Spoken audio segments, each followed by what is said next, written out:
বিভিন্ন জায়গায় family card বিতরণ হচ্ছে, ফ্যামিলি কার্ডের লোভ দেখানো হচ্ছে বা দেখানো হচ্ছে, সেটা নিয়ে তো কেউ বাধা দিচ্ছে না। তাহলে কেউ যদি আপনি ফ্যামিলি কার্ড দিয়ে যদি আপনাকে বাধা না দেয়, তাহলে তারা যদি বিকাশ নাম্বার নিতে চায়, তাহলে আপনি বাধা দিবেন। এটি তো আপনি 17-18 বছর আমরা দেখেছি যে আপনার পছন্দ না হলে আপনি বাধা দিবেন। বিএনপির পক্ষ থেকে তো বেহেশতের লোভ দেখানো হচ্ছে এমন অভিযোগ আছে। বেহেশতে দেখেন এখন কিন্তু সেই কথাটা কম বলা হয়। কেন কম বলা হয় জানেন? কারণ বেহেশতে যখন বিভিন্ন ভিডিও বের হয়েছে, হ্যাঁ, যেমন কুমিল্লা 14 গ্রামের এমপি প্রার্থী কামরুল হুদা সাহেব বলেছেন যে ওর আমার নাম প্রতিদিন একবার নিলে জান্নাত নিশ্চিত, বা জামাতকে ভোট দিলে জাহান্নামে যাবে, এমন ভিডিও আমরা দেখেছি। তো সুতরাং এটি যদি এমন হতো যে জামাতের কোনো ইশতেহার দিয়েছে যে বা পলিসি সাবমিটে বলেছে যে আমাদেরকে ভোট দিলে বা জামাতের পক্ষ থেকে আপনি যখন যেমন ফ্যামিলি কার্ডের বিষয়টা, এটা তাদের ইশতেহারের একটা বিষয়, এটা তাদের 31 দফা পরবর্তীতে তাদের ঘোষণা দিয়েছে, তারেক রহমান সাহেব তাদের প্ল্যানের মধ্যে এটা আছে। কিন্তু জামাতের কোনো ইশতেহার, কোনো প্ল্যানের মধ্যে জান্নাতের বলেছে যে ভোট দিলে জান্নাত দিবে, এটি কোথাও আছে? তার মানে বিক্ষিপ্ত বিচ্ছিন্ন কিছু কথা, এটা তো একটা দলের কথা হতে পারে না। আপনি এই বিএনপির বিরুদ্ধে যে অভিযোগগুলো আনা হয়েছে, আপনি দেখেছেন এটি কি শুধু মৌখিক অভিযোগ নাকি বাস্তবিক কথা? আপনি 1.5 বছরে কি দেখেছেন? 1.5 বছরে এই পর্যন্ত 7,000 চাঁদাবাজির কারণে 7,000 নিজের কর্মীকে তারা বহিষ্কার করেছে। জামাতের বিএনপির রাজনীতিটা কেমন দেখেন? বিএনপির রাজনীতিটা হচ্ছে তারা হচ্ছে যেমন বিএনপির রাজনীতি যারা করে বেসিক্যালি তাদের কোনো আসলে কোনো পেশা থাকে না, তারা রাজনীতিকে পেশা মনে করে। কিন্তু জামাত এই দিক থেকে একটি ব্যতিক্রম। জামাতের যারা আছে, জামাতের কোনো জনশক্তি, জামাত হচ্ছে সবসময় তাদেরকে চিন্তা করে কর্মসংস্থান ব্যবস্থা করে দিতে, চাকরির ব্যবস্থা করে দিতে। যে আমি একটা প্রতিষ্ঠান তৈরি করলাম, সেখানে 5,000 লোক চাকরি করবা, তুমি চাকরি করো, তারপরে রাজনীতি করো। সেই 5,000 কি সবই জামাত ইসলামী? না, মানে জামাত হচ্ছে কর্মসংস্থানের ব্যবস্থা করে, যে তুমি আমার জনশক্তি, তুমি চাঁদাবাজি করা দরকার নেই, অবৈধ কোনো লেনদেন তোমার দরকার নেই, তুমি কর্মসংস্থান নিজে কাজ করে খাও। প্রতিষ্ঠান তৈরি করছে, প্রতিষ্ঠানে সেখানে ব্যবস্থা করে দিচ্ছে। আর বিএনপি কি করে? বিএনপির কোনো দলীয় কর্মী, নেতা কর্মী তাদেরকে কি করে? ভাগ করে দেয় যে এই এলাকাটা তোমার, এই এলাকাটা তোমার, এই যে এই টেম্পো স্ট্যান্ডটা তোমার, এই স্ট্যান্ডটা তোমার। তার মানে কি? সে এখান থেকে তার জীবিকাটা অর্জন করে নিচ্ছে। আপনি দেখেছেন তাহলে 7,000 কিভাবে নিজের বহিষ্কার করলো চাঁদাবাজির জন্য। আপনি দেখেছেন ঋণ খেলাপি, 17-18 বছর বিএনপি ক্ষমতা ছিল না, 13 জন এমপির 5,787 কোটি টাকা ঋণ খেলাপি। 5,000, চিন্তা করেন আপনি, যারা 17-18 বছর ক্ষমতা ছিল না, সে 13 জন এমপির বিরুদ্ধে ঋণ খেলাপি। যে ব্যাংকে আপনি ওই দিন আমার একজন ক্লায়েন্ট আসছে, এসে বলে যে আমি আমার ব্যাংকে টাকা চাই, টাকা দেয় না, ও টাকা নেই। এই টাকাটা কোথায় গিয়েছে? আওয়ামী লীগ যেভাবে হাজার হাজার কোটি টাকা নিয়ে গিয়েছে, সাথে সাথে যখন আমরা হলফনামা দেখতে পেলাম, তখন দেখতে পাই আমাদের যারা এতদিন ভিকটিম ছিল তাদের মধ্যে থেকেও 5,887 কোটি টাকা তারা ঋণ খেলাপি। আমরা নির্বাচন কমিশনকে অবাক হয়ে যায়, নির্বাচন কমিশন ওই দিন বললেন এই সালাম সাহেবের 1700 কোটি টাকা বলে যে টাকাটা দিয়ে দিয়েন। নির্বাচন কমিশনার বলতে, সানাউল্লাহ সাহেব বলতে যে বুকের মধ্যে মানে কষ্ট নিয়ে আমরা এটা গ্রহণ করে নিচ্ছি। কেন? যারা ক্ষমতা আসার আগে এত কোটি টাকা ঋণ খেলাবি, এরা ক্ষমতা আসলে কি করবে? জামাত ইসলামে তো কি করবে? আপনি সিঙ্গেল দেখান, আপনি যখন একজন দেখাবেন তাহলে exception can not be example. কিন্তু আপনি কি দেখেছেন? আপনি কয়জনকে আপনি দেখেছেন? আর এই বিপির মধ্যে কয়জনকে দেখেছেন? তার মানে এই যে চাঁদাবাজি, এই যে টেন্ডারবাজি, আপনি অবাক হয়ে যাবেন। আপনি অবাক হয়ে যাবেন। টেন্ডার, আমরা শুধু চাঁদাবাজি ছোট ছোট বিষয় নিয়ে কথা বলি, টেন্ডারবাজি নিয়ে কোনো কথা বলি না। এবার নতুন বাজেটে ওই দিন আমার কাছে একজন ক্লায়েন্ট আসছে, সে এসে বললো সে একটা এতে অনলাইনে যে হয়, সে টেন্ডার হয়, সে টেন্ডারটা সে অ্যাকসেপ্ট করেছে। সে টেন্ডারের দাম ছিল হচ্ছে, সে সর্বোচ্চ দাম দিয়েছে মানে 50 লক্ষ টাকার মধ্যে 47 লক্ষ টাকা সে দিয়েছে। কিন্তু তার প্রতিদ্বন্দ্বী যিনি ছিল সে দিয়েছে 40 লক্ষ টাকা। পরবর্তীতে পেয়েছে সে, কিন্তু পরবর্তীতে তাকে এসে ধরা হয়েছে যে তুমি এটা উইথড্র করো, আমি 40 লক্ষ টাকা আমি ওটা নিব, কারণ এখানে আমি টাকা পয়সা দিয়ে করেছি। তার মানে টেন্ডারবাজি কিভাবে হচ্ছে?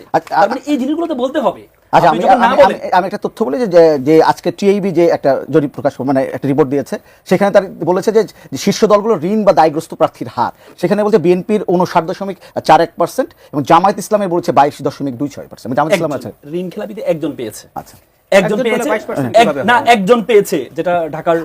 এই বিষয়টা একদম শেষ সময় আসছি। ডক্টর জাহিদুর রহমান, আপনার কাছে পোস্টাল ব্যালট নিয়ে এক ধরনের প্রশ্ন এসেছে। আজকে তারেক রহমান নিজে শঙ্কা প্রকাশ করেছেন যে পোস্টাল ব্যালট ডাকাতি করা হচ্ছে, যারা পালিয়ে গেছে, তারা যেমন ভোট ডাকাতি করেছে, পোস্টাল ব্যালটে এমন একটা ষড়যন্ত্র চলছে।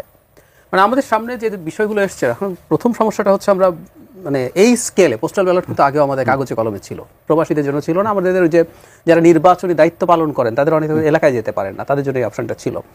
এই স্কেলে পোস্টাল ব্যালট আসলে আগে আর কখনো ছিল না। প্রাথমিকভাবে আমি মনে করি যে পোস্টাল ব্যালটকে আমাদের আরও ওয়াইড স্প্রেড করা দরকার। কিন্তু প্রথমবার হিসেবে কিছু প্রশ্ন, মানে আপনি একটা জিনিসের সাথে যখন যথেষ্ট অভ্যস্ত না, কিছু ভিডিও আমাদের সামনে এসছে, এগুলো নানান ইন্টারপ্রিটেশন হচ্ছে, তো আমি চাইবো যে এই ব্যাপারে নির্বাচন কমিশন সতর্ক থাকবে, আর রাজনৈতিক দলগুলোরও উচিত যেখানেই কোনো ব্যত্যয় হচ্ছে, খেয়াল করবেন জামাত বা এনসিপিও নানান ইস্যুতে খুবই কঠোর চাপ প্রয়োগ করার চেষ্টা করছে। এর মানে এই না যে তারা একেবারে আস্থা হারিয়ে ফেলছেন, কিন্তু যখনই কোনো একটা অনিয়মের ঝুঁকি দেখা যাচ্ছে, টেনশন দেখা যাচ্ছে, জামায়াত ইসলামীর নেতারা প্রধান উপদেষ্টার কাছে গিয়ে নির্বাচন কমিশনের নালিশ করে এসেছেন, যদিও কনস্টিটিউশনালি নির্বাচন কমিশনের নামে প্রধান উপদেষ্টার কাছে নালিশ করা যায় না, এনসিপি বলেছেন যাবে কিনা সেটা বলেছেন না, কিন্তু এই যে চাপটা, এই চাপগুলো সব দলই তাদের জায়গা থেকে দেবে যাতে যতটা সম্ভব অনিয়ম কমিয়ে রাখা যায়। এগুলোকে আমি ওভাবেই দেখতে চাই। জি, পোস্টাল ব্যালট নিয়ে যদি আপনার কোনো থাকে, এক ধরনের অভিযোগ কিন্তু জামাতের দিকেই বেশি যাচ্ছে, পোস্টাল ব্যালট নিয়ে তারা এক ধরনের কারসাজি করছে। দেখেন, আমি আজকে তারেক রহমান সাহেব তো আজকে প্রথম কোনো রাজনৈতিক সমাবেশে অংশগ্রহণ করেছেন। এর আগে উনি আসার পর থেকে কিন্তু রাজনৈতিক সভা নিষিদ্ধ ছিল, এই জন্য উনি সবগুলো মাহফিল করাচ্ছেন, এবং ওনার বিভিন্ন দোয়ার মাহফিলে ওনার যে ভাষ্য এবং ওনার জানাজাতে ওনার যে মাত্র 52 সেকেন্ডের যে বক্তব্য আমি খুব মুগ্ধ করেছে। আমি সব জায়গায় বলার চেষ্টা করেছি তারেক রহমান অনেক বিনয়ী, হ্যাঁ, এটা খুব আমার কাছে খুব চমৎকৃত হয়েছে। কিন্তু আজকে ওনার আজকে যে সমাবেশটা রাজনৈতিক বক্তব্য যেটা দেখলাম, সেটা আমরা গত 17-18 বছরের একটা প্রতিচ্ছবি দেখতে পেয়েছি, মানে ব্লেম গেম যেটা আমরা সবসময় করে থাকি। আমি আজকে খুব ভালো লাগতো যদি আজকে পলিসি যে বিভিন্ন জন যে পলিসি দিয়েছে, পলিসি নিয়ে যদি আজকে ডিবেট হতো বা এটা নিয়ে যদি সমালোচনা হতো, যে এটা জামাতের পলিসি সামিটে এই বিষয়গুলো ধরে ধরে যদি বুলগুলো ধরিয়ে দিত যে আপনার এখানে এত বাজেট, এখানে আপনি এই প্ল্যানটা কীভাবে করলেন, হ্যাঁ, আপনি 39% থেকে 19% কীভাবে নিয়ে আসবেন, এগুলো নিয়ে যদি আলোচনা হতো, আমার কাছে মনে হতো নতুন বাংলাদেশে নতুন কিছু পেলাম। কিন্তু আজকে কি দেখেছি, আজকে তারেক রহমান সাহেব আজকে প্রথম কথা বলেন পোস্টাল ব্যালট নিয়ে মানে দুর্নীতি করার একটা বিষয় আনলেন।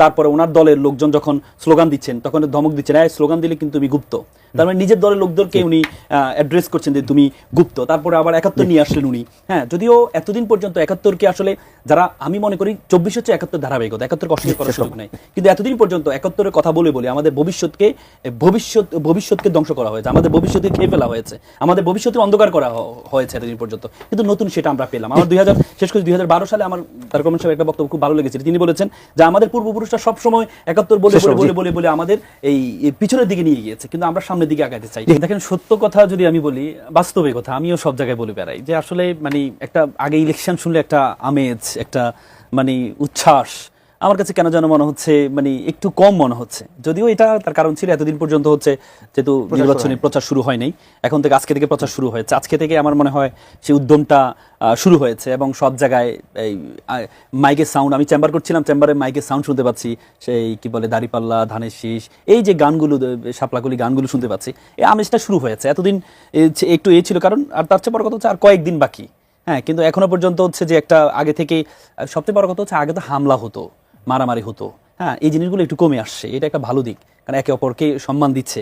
কারণ যারা এবার নির্বাচনে অংশগ্রহণ করছে এরা সবাই তো 17-18 বছর নিষ্পেষিত হয়েছে, নির্যাতিত হয়েছে, অনেক প্রার্থী আশঙ্কা প্রকাশ করে গেছেন যে হামলা হতে পারে, এরকম কিন্তু আশঙ্কা প্রকাশ না, হামলা তো আপনি যখন তফসিল ঘোষণার পরে যখন হাদিকে আঘাত করা হলো, সেটার মধ্যে দিয়ে তো ভয়ঙ্কর একটা সবার মধ্যে একটা ভয় তৈরি হয়েছে, রাজনীতিবিদ যারা আছে তাদের মধ্যে একটা ভয় তৈরি হয়েছে, কি হবে কারা টার্গেট আসলে। এই জন্য অলরেডি আপনি শুনেছেন যে প্রত্যেককে বলেছে যারা নির্বাচনে প্রার্থী হবে তাদেরকে বলেছে তাদেরকে গান নেওয়ার সুযোগ আছে, হ্যাঁ, সেই হিসেবে এটা নিয়ে কথা হচ্ছে। তা আমি মনে করি এবারের যে নির্বাচনের আমেজটা এখন থেকে শুরু হবে, এটা নিয়ে দুশ্চিন্তা করার কিছু নেই। আর আমি মনে করি এটা সকলের মধ্যে, গতকাল যেটি হয়েছে আপনি ঢাকা 15 আসনের জামাতের যে আমিরের যে এলাকায় যে হামলাটা হয়েছে, এটা একটু তীব্র নিন্দা জানাই, আমি একটু আগেও বলেছি এটা তীব্র নিন্দা জানানো উচিত। কারণ দেখেন, প্রত্যেকের একটা রাজনৈতিক অধিকার আছে। আপনি ধরেন হচ্ছে আমি যদি নির্বাচনে কোনো নীতিমালা ভঙ্গ করি, তাহলে এটা কি নিজের হাতে, মানে আমি আইন কি নিজের হাতে নিতে পারবো? এর আগে আমরা হেলমেট বাহিনী দেখতাম, তারা নিজ হাতে নিয়ে নিত। আপনি কোনো মহিলা, ওনারা বলছে কোনো মহিলারা বাসায় গিয়ে ওনারা নাম্বার চাচ্ছে, বিকাশ নাম্বার চাচ্ছে, এই চাচ্ছে, সে চাচ্ছে, এই বলে আপনি মহিলাদেরকে আবদ্ধ করতে পারবেন? এই বলে আপনি মহিলাদের উপর আক্রমণ করতে পারবেন? এটা তো আপনি করতে পারেন না। আপনি যেটি করতে পারেন নির্বাচন কমিশন করতে পারে, সেটি হচ্ছে সেই প্রার্থীকে শোকজ দিতে পারে, সে তাদেরকে গ্রেপ্তার করতে পারে, যারা করছে তাদেরকে গ্রেপ্তার করতে পারে। কিন্তু আপনি নিজের হাতে নিয়ে নিলেন, আপনি দেখেন, আপনি এটা দলের কথা হতে পারে। জাহিদুর রহমান, একজন দর্শক ফোন করেছিলেন যে আমার মনে আছে। আচ্ছা, পরের অংশটাতে আগে বলি, আমরাও চেয়েছিলাম এই সরকারের সময়ে চুক্তিগুলো প্রকাশ করা হোক, অন্তত যে অংশগুলো গোপন না সেই অংশগুলো বাদ দিয়ে প্রকাশ করা হোক। আর একটা কথা মনে রাখতে হবে, অ্যাগ্রিমেন্টের একদম লিগ্যাল বাইন্ডিং আছে, কিন্তু এমওইউ বা মেমোরেন্ডাম অফ আন্ডারস্ট্যান্ডিং, এটার কোনো লিগ্যাল বাইন্ডিং নাই। এইগুলো সবগুলোই বাতিল করে দেওয়া দরকার ছিল আমি মনে করি। অ্যাগ্রিমেন্টের ক্ষেত্রে কঠিন, অসম যদি হয়, কিন্তু পাবলিশ করলে জনগণ জানতে পারতো, এটা আমি সত্যিই মনে করি। আচ্ছা, বহিরাগত ক্যান্ডিডেট নিয়ে বলা হয়েছে, এবং উনি পরে এক প্রশ্ন যোগ করেছেন, সেটা হলো তারা কি এলাকার আইন শৃঙ্খলা রক্ষা বা ইত্যাদি ইত্যাদি করতে পারবেন কিনা। আমাদের আস্তে আস্তে একটা ফান্ডামেন্টাল জায়গা থেকে সরে আসা উচিত। মানে আমাদের এমপিদের কাজ মূলত আইন শৃঙ্খলা রক্ষা না, এলাকার উন্নয়ন না। যদিও আমরা তাদেরকে নানান বরাদ্দ টরাদ্দ দিয়ে মানুষজনকে সাহায্য করার একটা প্রবণতা রেখেছি, আমরা দীর্ঘদিন থেকে আলাপ করছি, এগুলো টোটালি বন্ধ হয়ে যাওয়া উচিত। শুধু তাই না, কনস্টিটিউয়েন্সি থেকে যেসব এমপি নির্বাচিত হন তারা উপজেলা যে আইন আছে বর্তমানে তার 25 ধারায় ক্লিয়ারলি লেখা আছে তিনি সেটার উপদেষ্টা হবেন এবং তাকে বাইপাস করে চেয়ারম্যান সরকারের সাথে কোনো যোগাযোগ করতে পারবে না। এইভাবে উনি স্থানীয় যে উন্নয়ন এর সাথেও জড়িত হয়ে যান। তো আমরা মনে করি এগুলো সব বন্ধ হওয়া দরকার। আর উনি যেটা বলেছেন সেটা এক ধরনের লোকাল ইম্প্যাক্ট হয়তো আছে, তো ঢাকায় এটা এতটা না। ঢাকায় এতটা না মানে হচ্ছে ঢাকায় তো এক ধরনের কসমোপলিটন ব্যাপার আছে, উনি ওই এলাকায় থাকেন বলে এই এলাকায় হবেন না, এটা এতটা হয় না। আরও কিন্তু ক্যান্ডিডেট আছে এরকম। রাদার কোনো জায়গায় এই ঘটনা হয়েছে, এমনকি একই কনস্টিটিউয়েন্সিতে ধরুন দুটো উপজেলা আছে, কোন উপজেলার ক্যান্ডিডেট তিনি সেটাও ওই উপজেলাকে শেপ করে। সো এইসব লোকাল পলিটিক্সের জায়গা আছে, থাকবে, এটাকে আর অত গুরুত্ব দেওয়ার কিছু নেই। নির্বাচন প্রচারে যখন শুরুতেই কিন্তু যে উনি যেমন বলছিলেন যে বিএনপির পক্ষ থেকে ফ্যামিলি কার্ড বসতে পেরেছে, ফ্ল্যাট দেওয়া, এটি যেমন বলা হচ্ছে, তেমনি কিন্তু তাদের যে বিরোধী 10 দলীয় জোট জামাত ইসলাম এনসিপি নেত্রী তারা কিন্তু এটির বিরুদ্ধে কথা বলছেন। তারা বলবেন ফাইন, মানে এবং বিএনপির পক্ষ থেকে কিন্তু বলা হচ্ছে যে তারা তো 71কে টেনে আনা হচ্ছে, সেই সঙ্গে ওই বেহেশতের লোভ দেখানো হচ্ছে, সেই প্রসঙ্গে টেনে। আচ্ছা, বেহেশতের প্রশ্নটা একটু বলি। সেটা হচ্ছে, হ্যাঁ, কোনো পলিসি লেভেলে এটা নেই, এটা কোনো বড় সিট সর্বোচ্চ কোনো নেতা বলেননি, কিন্তু একটা কথা যখন ডোর টু ডোর বলা হয় বলে অভিযোগ আছে, অনেকে শুনেছে বেহেশতে না হলেও ইমানি দায়িত্ব, দাঁড়িপাল্লাকে ভোট দেওয়া, এসব কথাবার্তা আছে, এগুলো আমরা তো এই সমাজে বাস করি, সুতরাং কিছু তথ্য থাকে। এখন যদি ওয়াইড স্প্রেড, মানে আপনি টপে থেকে বলছেন না, কিন্তু আপনার যদি গ্রাসরুট, বিশেষ করে জামাতের এই জিনিসটা খুবই আলোচিত এবং এটা প্রশংসারও যোগ্য। বিএনপি যখন তার ক্যাম্পেইন ঠিকমতো শুরু করেনি ততদিনে জামাতের ক্যান্ডিডেটরা, তাদের প্রতিনিধিরা বাড়ি বাড়ি চলে গেছেন, বিশেষ করে নারীদের উপরে তাদের প্রচুর কাজ আছে। এভরিথিং ইজ অ্যাপ্রিসিয়েবল, কিন্তু বিকাশ নাম্বার চাচ্ছে, বিকাশ নাম্বার চাওয়ার মধ্যে কিন্তু একটা প্রশ্ন আছে, প্রশ্ন থাকে। ফ্যামিলি কার্ড বিতরণ করছে বলে আমি আসলে দেখিনি কোথাও। ফ্যামিলি কার্ড দেখানো হচ্ছে, এটা একটা মডেল ফ্যামিলি কার্ড, এটা বিতরণ করার তো এখন কথা না। যাই হোক, আমি দেখিনি, আমার চোখে পড়েনি, যদি করে থাকে সেটা ভুল হবে। কিন্তু যে কথাটা বলছিলাম, তাদের যেহেতু ঘরে ঘরে গিয়ে কথাটা পৌঁছে দিচ্ছে, এটাকে বিএনপিকে অ্যাড্রেস করতে হবে, করা দরকার আছে, কারণ এটা দিয়ে অনেকে মিসগাইডেড হওয়ার প্রবাবিলিটি আছে। এই দেশের মানুষ সবাই না হলেও একটা অংশ হতে পারে। তো এগুলো চলবে, রাজনীতি মানেই তাই। আপনি কিছু বলবেন, আপনার দুটো কাজ করবেন আসলে, আপনি কি করতে চান, আপনি মানুষকে কি দিতে চান, এবং আপনার কম্পিটিটর কোন কোন জায়গায় আপনার চাইতে নিচে আছে, খারাপ আছে। ধরুন 71, মানে অনেকে বলেন যে বিএনপি তো এত বছর জামাতকে নিয়ে সরকারও চালিয়েছে, জোটে ছিল, বলে নেই কেন। মজার ব্যাপার, একই কথা বলা যায়, বিএনপির সাথে জামাত সরকারে ছিল, যে সরকারের অংশ জামাত, সেই সরকার দুর্নীতি করে বলে কথা বলছে। দুর্নীতিতে 5 বারের চ্যাম্পিয়ন, এটা ইনফ্যাক্ট সিগনিফিকেন্ট নেতারা বলেছে। আওয়ামী লীগের টোনে কেন বলছি 5 বারের চ্যাম্পিয়ন কথাটা ঠিক না, এটা নিয়ে প্রচুর আলোচনা হয়েছে। প্রথমবার আসলে আওয়ামী লীগের আমল নামা এসে বিএনপির ঘাড়ে পড়েছিল ওই লাস্ট বছরেরটা। এরপর তারা ফার্স্ট ছিল, কিন্তু যে স্কোরিং সেটা বেড়েছিল, তার মানে দুর্নীতি তুলনামূলকভাবে কমেছে, কিন্তু অন্যদের আরো বেশি কমেছে, তাই সেই জায়গায় ছিল। আমি তাতে সমস্যা দেখি না। তার মানে হচ্ছে জামাতও এতদিন যার সাথে সরকার করেছে, জোট করেছে, তাকে অভিযোগ করছে, আমি স্বাভাবিকভাবেই দেখি। আবার 71 ইস্যু, যেখানে আবার বিএনপির একটা খুব সিগনিফিক্যান্ট জায়গা আছে, তার প্রতিষ্ঠাতা হচ্ছেন স্বাধীনতার ঘোষক, তিনি সেক্টর কমান্ডার, তিনি জেড ফোর্সের প্রধান, তিনি সেটাকে সামনে আনছেন। এভাবেই রাজনীতি হয়। এখন দেখা যাক কারটা জনগণ কিভাবে নেয়। আচ্ছা, আপনার কাছে এটা জানতে চাই যে আজকে জামাত ইসলাম পক্ষ থেকে একটা জিনিস সামনে নিয়ে আসছে যে দাদাবাজকে ভোট দিবেন না, দুর্নীতিবাজকে ভোট দিবেন না, এবং এটি কিন্তু মূলত বিএনপিকে টার্গেট করেই বলা হচ্ছে। আমি যদি বলি যে একটা সময় তো বিএনপির সঙ্গে জামাত ইসলাম সরকারের ছিল, জোটের ছিল, তারা একই সঙ্গে সরকার চালিয়েছে, সেখানে দুর্নীতির অভিযোগ যখন বিএনপির বিরুদ্ধে করা হয়, সেই দাগটা কি জামাতের উপর এসে পড়ে না? দেখেন, প্রথম কথা হচ্ছে ওটার বোতলটাও ভাঙে নাই, আগুন লাগা দূরেই থাকুক। ভারতের পররাষ্ট্র মন্ত্রণালয় কিন্তু স্টেটমেন্ট দিয়েছে যে এখানে এই ঘটে গেছে, বাংলাদেশ এটার কাউন্টার প্রতিবাদ করেছে। মোদির সাথে দেখা হয়েছে, প্রধান উপদেষ্টা বলেছেন ওকে কথা বলা বন্ধ করতে হবে। 7 সিস্টার্স তুমি অনেক দূর আছে, অ্যাপারেন্টলি ল্যান্ডলকডের মতো, প্রায় সেমি ল্যান্ডলক, তুমি আবার পোর্ট ইউজ করবো, আমাদের এগুলো আছে। আমরা কি বেশি বললাম আসলে, আমি আসলে জানি না। তার মানেটা আমি এইটা বলতে চাইছি যে জাস্ট আপনি যদি এতদিন ধরে অভ্যস্ত হয়ে গেছেন, তো আপনি তো স্লেভের সাথে ডিল করেছেন, আপনি তো একটা দাসের সাথে ডিল করেছেন। সুতরাং এই সরকার রেখে যাচ্ছে না, বরং এই সরকারের আবার অসংখ্য ক্রিটিক আছে। এই সরকার খুবই বাজে প্রচার চালিয়েছে দেশ, কিন্তু এই সরকারকে যদি একটা জায়গায় আপনি মনে করেন ভবিষ্যতের সরকারগুলোর জন্য একটা স্ট্যান্ডার্ড ঠিক করে দিয়ে গেছে, বেঞ্চমার্ক, সেটা হচ্ছে ভারতের সাথে সম্পর্ক। আমি এটার কাছাকাছি যদি ডিল করতে না পারে কোনো সরকার ভবিষ্যতে যে নির্বাচিত হবে, তার কিন্তু বিপদ আছে।